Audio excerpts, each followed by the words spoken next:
+1 പരീക്ഷ സ്റ്റേ ചെയ്തു. സംസ്ഥാനത്ത് തിങ്കളാഴ്ച മുതൽ നടക്കാനിരിക്കുന്ന +1 പരീക്ഷ സുപ്രീം കോടതി സ്റ്റേ ചെയ്തു. കോവിഡ് സാഹചര്യം വിലയിരുത്തിയല്ല പരീക്ഷ നടത്താൻ സംസ്ഥാന സർക്കാർ തീരുമാനിച്ചത് എന്ന വിലയിരുത്തലിലാണ് സുപ്രീം കോടതിയുടെ നടപടി. കേരളത്തിലെ കോവിഡ് സാഹചര്യം ഭീതിജനകമെന്നും സുപ്രീം കോടതി നിരീക്ഷിച്ചു. ഈ മാസം 13 വരെയാണ് സ്റ്റേ. തിങ്കളാഴ്ച തുടങ്ങാനിരിക്കുന്ന +1 പരീക്ഷ സുപ്രീം കോടതി സ്റ്റേ ചെയ്തു. ഒരാഴ്ചത്തേക്ക് മാത്രമാണ് എക്സാം സ്റ്റേ ചെയ്തത്. ഒരാഴ്ച കഴിഞ്ഞാൽ എക്സാം വീണ്ടും സ്റ്റാർട്ട് ചെയ്യും. മാത്രമല്ല, സ്റ്റേ ഏത് നിമിഷവും നീക്കം ചെയ്യാം.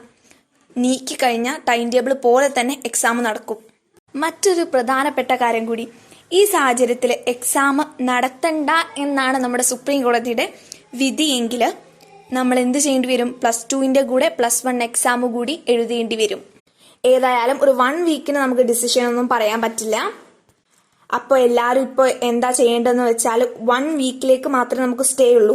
അത് കഴിഞ്ഞിട്ട് ഓഫ്ലൈൻ ആയിട്ട് വീണ്ടും എക്സാം നടത്താനുള്ള ചാൻസ് ഉണ്ട്. കംപ്ലീറ്റ് എക്സാം വെച്ചിട്ടുണ്ടോ ഒഴിവാക്കിയിട്ടൊന്നും ആരും പറഞ്ഞിട്ടില്ല. എന്നാൽ സന്തോഷിച്ചോളൂ, കുഴപ്പമൊന്നുമില്ല. എന്നാൽ വളരെ ജോളിയായിട്ട് കളയരുത്.